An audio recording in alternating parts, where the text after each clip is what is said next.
জামিয়া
আজি অহাকালিৰ যি স্বাধীনতা দিৱস উপলক্ষে আমাৰ স্বাধীনতা দিৱস আমি উদযাপন কৰিম তাৰ আগদিনাখন আমি জামিয়াৰ অসম দাৰুল হাদিছ জয়নগৰ মাদ্ৰাছাৰ পৰা এটা ৰেলী উলিয়াইছিলোঁ।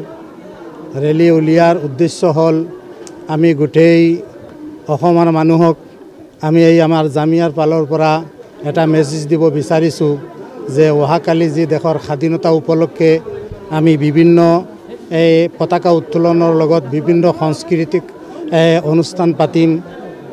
এই দেশ প্ৰেমমূলক বা দেশৰ ইতিহাসৰ সম্পৰ্কত বহুতো তথ্যহীন কথাবোৰ আমাৰ ছাত্ৰসকলে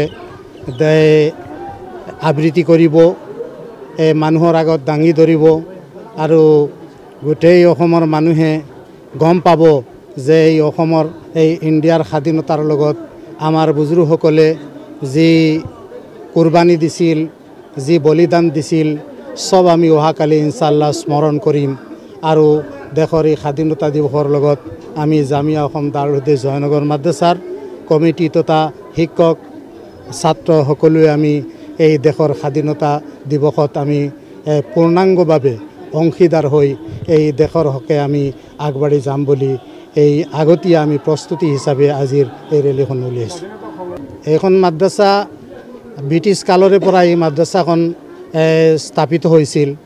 সময়ে সময়ে এই মাদ্ৰাছাৰ বুজুৰ্গসকলেও বিভিন্ন স্বাধীনতা সংগ্ৰামত অংশ লৈছিল। তাৰে বহুতো আমাৰ ইয়াত মৰহুম আব্দুল সবুৰ সাহেব ৰহমতুল্লাহ আলাইহি আছিল। তেওঁ স্বাধীনতা পিৰিয়ডৰ এজন সংগ্ৰামী মানুহ আছিল, নেতা আছিল। তেওঁ প্ৰয়াত হৈছে আমাৰ ইয়াত। আৰু আমাৰ ইয়াৰ মাদ্ৰাছাখনৰ ছেক্ৰেটাৰী আছিল ফকিৰউদ্দিন ৰহমতুল্লাহ আলাইহি, তেওঁৰো অৱদান আছে। সেই সময়ৰ যিমান বুজুৰ্গসকল এই মাদ্ৰাছাৰ প্ৰতিষ্ঠাৰ লগত জড়িত আছিল, দেশ মুক্তিৰ ক্ষেত্ৰত, দেশখন স্বাধীন হোৱাৰ ক্ষেত্ৰত সকলোৰে বিভিন্ন ধৰণৰ পৰামৰ্শ, আত্মত্যাগ, অৰ্থত্যাগ সব আগবঢ়াইছিল, তাৰো তথ্য আছে।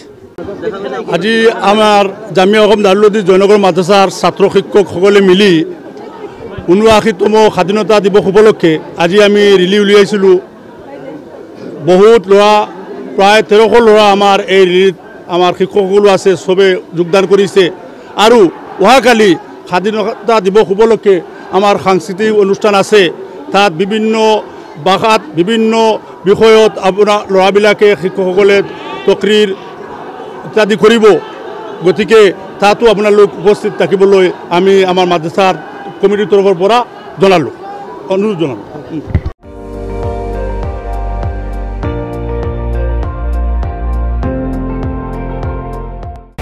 আপুনি চাই আছে ND24 সৰ্বশ্ৰেষ্ঠ নহয় সৰ্বোত্তমৰ দৌৰত